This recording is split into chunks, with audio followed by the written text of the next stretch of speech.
Spiritual Discernment by Father Seraphim Rose. The most important thing that one acquires through reading such basic Orthodox literature as this is a virtue which is called discernment. When we come to two phenomena which seem to be exactly alike or very similar to each other, the virtue of discernment allows us to see which of them is true and which is false. That is, which has the spirit of Christ and which might have the spirit of Antichrist. The very nature of Antichrist, who is to be the last great world leader and the last great opponent of Christ, is to be anti-Christ. And anti means not merely against, but also in imitation of, in place of. The Antichrist, as all the Holy Fathers say in their writings about him, is to be someone who imitates Christ, that is, tires to fool people by looking as though he is Christ come back to earth. Therefore, if one has a very vague notion of Christianity or reads the scriptures purely from one's own opinions, and one's opinions come from the air, and the air is not Christian now, but anti-Christian, then one will come to very anti-Christian conclusions. Seeing the figure of Antichrist, one will be fooled into thinking that it is Christ. We can give a few examples of how the virtue of discernment can help us to understand some fairly complicated phenomena. One such phenomenon is the charismatic movement. There is a Greek priest, Father Eusebius Stephanou in Indiana, who is spreading this movement in the Orthodox Church. He has a rather large number of followers and sympathizers.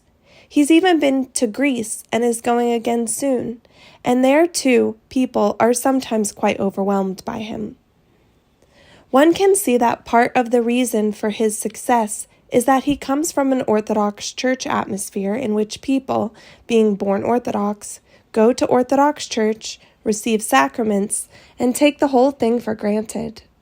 Since it becomes with them a matter of habit, they do not understand that the whole meaning of the church is to have Christ in the heart, but that one can go through the whole of Orthodox church life without having one's heart awakened. In that case, one is just like the pagans. In fact, one is more responsible than the pagans. The pagans have never heard of Christ, while the person who is Orthodox and does not know what spiritual life is simply has not yet awakened to Christ. This is the kind of atmosphere from which Father Eusebius comes. Seeing that this is a spiritual deadness, and it's quite true that much of what is in the Orthodox Church is spiritually dead, he wants to make it come to life. But the trouble is that he himself belongs to the same spirit.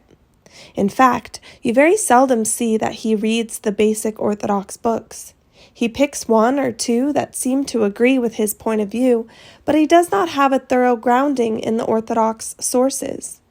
He does not think that they are the most important things to be reading.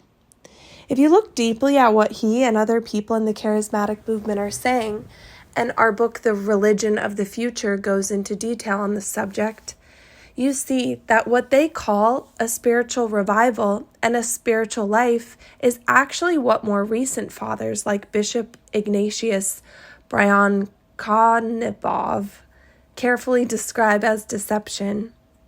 That is, a kind of fever in the blood which makes it look as though one is being spiritual when actually one is not even grasping spiritual reality at all. In fact, it's as different from true Christian life, which is reflected in these very basic Orthodox books, as heaven is from earth. Quite apart from the details of how they pray and what kind of phenomena manifest themselves at their services, you can see that the very basic idea which Father Eusebius and these charismatic have is a very false idea. Yesterday we received an issue of Father Eusebius's magazine, Logos. There he talks about the great outpouring of the Holy Spirit in the last times, preparing for the coming of Christ. All Christians are supposed to be renewed, to receive the Holy Spirit, to be speaking in tongues. This prepares for the coming of Christ, and there will be a great spiritual outpouring before Christ comes. If you read the scriptures carefully, without putting your prejudices into them, even without the patristic commentaries, you will see that nowhere is anything said about a great spiritual outpouring at the end of the world. Christ himself says the contrary. First, he gives his teaching concerning how we should pray and have faith and not be faint. He presents the example of the woman who goes to the judge and keeps begging him to intercede in her case. And he tells us that this is how we should continue to pray and pray and pray until God hears us and gives to us. This is a very solid example about praying. Then he says, nevertheless, that is, despite the fact that I've given you this teaching and this is the way to pray, nevertheless, when the Son of Man comes, will he find faith on earth?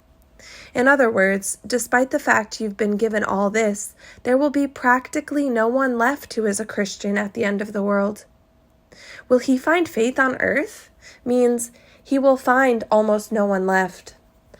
There will not be flocks of people who are praying and inspired with the Holy Spirit at the end of time. All holy fathers who speak about this subject speak about the great terrible times at the end, and say that those who are true Christians will be hidden away and will not even be visible to the world. Those who are visible to the world will not be true Christians. Today, there are tremendous charismatic revivals at Notre Dame University, and in Jerusalem there is every year now a charismatic conference on the Holy Spirit. 70,000 people come together and pray and raise up their hands, and they all speak in tongues. It looks as though the time of the apostles has come back. But if you look at what goes on there, you see it's not the right spirit. It's a different spirit. Therefore, when Father Eusebius speaks about St. Simeon the New Theologian and about how you must know who the Holy Spirit is and receive him consciously, this is fine. This is a good teaching. But if you have the wrong spirit, that teaching does not apply. And this is not the right spirit. There are many signs evident that it is a different spirit and not the Spirit of God. Here is one case where, if you have discernment from basic Christian knowledge, you can look at a phenomenon which claims to be apostolic, and just like the times of the early church preparing for Christ's second coming. And if you look closely, you can see it is not the same thing. In fact, if anything, it's just like those who want to build the temple for Christ. They're building for Antichrist. It's totally the opposite. Again, you can see how discernment enables us to evaluate other phenomena, which may not be identical with Orthodox phenomenon, but are new things. When you first look at them, you wonder what they are all about. This is characteristic of intellectual fashions. Something gets into the air. Everybody grabs it because the times are ripe for it. And then everybody begins to talk about it, and it becomes the fashion of the times. Nobody quite knows how. It's just that everybody was ready for it, and all of a sudden somebody mentioned it, and it began to circulate everywhere.